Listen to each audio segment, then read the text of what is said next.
अस्सलाम वालेकुम दोस्तों, क्या हाल चाल है। उम्मीद है सब दोस्त खैरियत से होंगे। तो दोस्तों, मैं हूं मोहम्मद नसीर और आप देख रहे हैं नसीर टेक्निकल ऑलराउंडर। तो दोस्तों, आज हमारे पास एक कार्ड आया है एसी डीसी फ़ैन का। तो इसमें मसला ये है कि ये डीसी पे तो सही चलता है, यानी सोलर पे और बैटरी पे, लेकिन इसका जो बिजली वाला हिस्सा है यानी 220 वाला, ये ख़राब है, डेड है। ये इस पे पंखा नहीं चल रहा। तो दोस्तों, हम आज इसको रिपेयर करने का आपको तरीका बताएंगे और इसके साथ एक माचिस सप्लाई लगती है, उसके थ्रू आप हम इसको बनाएंगे। तो आपको उसका मुकम्मल तरीका बताएंगे और कनेक्शन का मतलब भी मुकम्मल डिटेल से बताएंगे। तो दोस्तों, सबसे पहले हमने इसकी जो ये बिजली वाला हिस्सा है, इसकी हमने ट्रेसिंग करनी है कि आया कि हमारे वोल्टेज कहाँ पे आ रहे हैं और कहाँ पे नहीं आ रहे हैं। तो दोस्तों, इस तरह आपने क्या करना है कि सबसे पहले आपने जो इसका जो 220 चेक करनी है ना, उसके लिए हमने इसको ये मेन सीरीज पे लगा दिया है और यहाँ पे हम चेक करेंगे तो इसके बड़े कैपेसिटर पर वोल्टेज आ रही हैं या नहीं आ रही।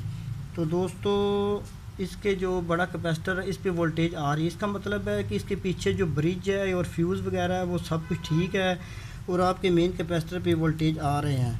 लेकिन आउटपुट पे देखते हैं जो छोटे कैपेसिटर है, यहाँ पे 12 वोल्ट आ रहे हैं या नहीं आ रहे। तो यहाँ पे वोल्टेज नहीं आ रही। तो हम क्या करेंगे, इसको चेक करेंगे कि आया कि इसमें मसला क्या है।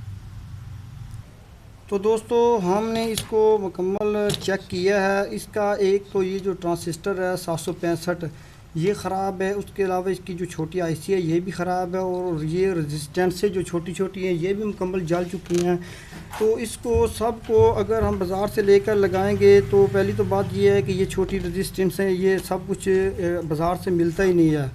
तो इसका जो आसान तरीका है वो ये है कि हम इसका जो ट्रांजिस्टर है इसको हम उतार देंगे। सबसे पहले इनपुट वाला जो 765 है इसको हम उतार देंगे। तो इसकी जगह पे हम इसको बिजली पे चलाने के लिए इसी जगह पे हम एक सप्लाई लगाएंगे, जिसे माचिस सप्लाई कहते हैं या यूनिवर्सल सर्किट भी कहते हैं। तो इसको लगाने का मुकम्मल तरीका मैं आपको बताता हूँ। आपने क्या करना है, सबसे पहले आपने जिस जगह पे ट्रांजिस्टर उतारा है ना, इसकी जो दरमियान वाली टांग है, यानी कि इस ट्रांजिस्टर की जो दरमियान वाली ये जो टांग है दरमियान वाली, इस जगह पे आपने इस सप्लाई का पॉजिटिव लगा देना है, ये जो रेड है, ठीक है। आपने इसको इधर लगा देना है और उसके बाद इसका जो दूसरा सिरा है, ये जो ब्लैक वायर है, वो आपने जो बड़ा कैपेसिटर है इसकी जो वाइट साइड यानी नेगेटिव साइड इस जगह पे आपने लगा देना है। तो अब हम इसको लगा देते हैं इस तरह। ये अब नेगेटिव लगा दिया। तो दोस्तों, अब दोबारा देख लें, जिस जगह से ये ट्रांजिस्टर उतारा था, ये जो इस ट्रांजिस्टर के दरमियान वाली जो टांग है उस पर पॉजिटिव लगा देना है और जो बड़ा कैपेसिटर है उसकी जो वाइट साइड है यानी नेगेटिव, उस पर आपने ब्लैक तार लगा देने हैं। तो अब हम इसको करंट देकर चेक करते हैं कि आया कि हमारी सप्लाई जो ओके हुई या नहीं हुई है। तो दोस्तों, बीफ की आवाज़ आ गई है, इसका मतलब है कि हमारा जो सर्किट है वो ओके हो गया है। अब यहाँ पे वोल्टेज चेक करेंगे तो हमारे पास इधर से छोटे कैपेसिटर पे जो आउटपुट पे 12 वोल्ट आ रहे हैं, तो इसका मतलब है 13 वोल्ट आ रहे हैं। तो इसका मतलब है कि हमारा सर्किट जो है ना वो ओके हो चुका है। इसके थ्रू आप पंखा वगैरह जो भी जो ये अच्छे तरीके से बेहतरीन पंखा आपका चलाएगा। तो दोस्तों, अब हम आपको एक और तरीका बताते हैं। जब इस सप्लाई को लगाते हैं तो इसकी जो वेरिएबल होती है ये इसकी सेटिंग के लिए होती है। ये वेरिएबल अगर इसको हम राइट साइड पे घुमाएंगे तो आपकी जो माचिस सप्लाई की स्पीड तेज़ हो जाएगी, अगर इस तरफ बाएं तरफ घुमाएंगे तो स्पीड कम होएगी। तो आपने क्या करना है, इसको बिल्कुल नॉर्मल रेंज पे रख देना है, ठीक है ना। ये इसकी एक नॉर्मल रेंज होती है पंखे के लिए। इसको आप टीवी वगैरह में अगर इस्तेमाल करेंगे तो इसकी रेंज और होगी, लेकिन पंखे के लिए इसकी रेंज यही होती है।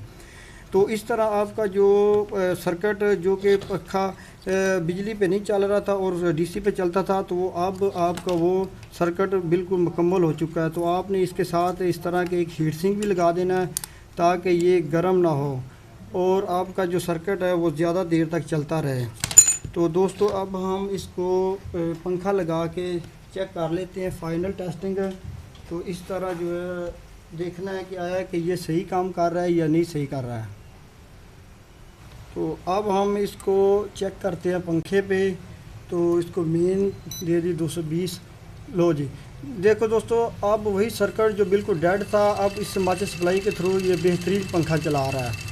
तो दोस्तों इस तरीके से आप कोई भी डेड से डेड सर्किट भी है, इस सप्लाई की वजह थ्रू आप इसको अच्छी तरीके से चला सकते हैं।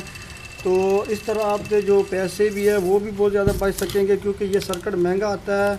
और इस तरह आपका ये बिल्कुल कम खर्च में जो आपका जो AC/DC पंखा है वो बिल्कुल ओके हो गया है। तो दोस्तों उम्मीद है आपको वीडियो अच्छी लगी होगी। अगर अच्छी लगी तो अपने दोस्तों में शेयर किया करो और हमारे चैनल को सब्सक्राइब करो और हमें अपनी दुआ में याद रखें। अल्लाह हाफ़िज़।